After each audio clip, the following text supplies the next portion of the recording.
سپاه پاسداران جمهوری اسلامی در جریان عملیات والفجر 600 کاخ سفید را حسینیه کرد. مطابق اخبار رسیده نیروهای آمریکایی از در پشتی کاخ سفید فرار کردند دیگه. چی میگی بابا؟ سپاه رفت تو لیست تروریستی. بله، مطابق خبری که همکنون به دستم رسید، جمهوری اسلامی ایران ارتش آمریکا و سنتکام را وارد لیست تروریستی کرد. عمو چی میگی؟ مگه نظام لیست تروریستی داره اصلا؟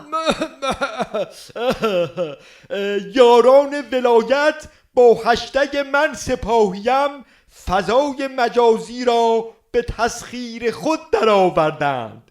آهای آمریکا، آماده باش، به زودی با تحریم‌های نفتی اقتصادت را مچاله خواهیم کرد. راه قدس از واشنگتن میگذرد دیگه.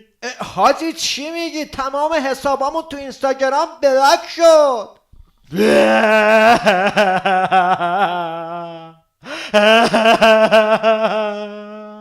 ای لشکر با رفتگان، 6 دیقه کن، 6 دیقه کن.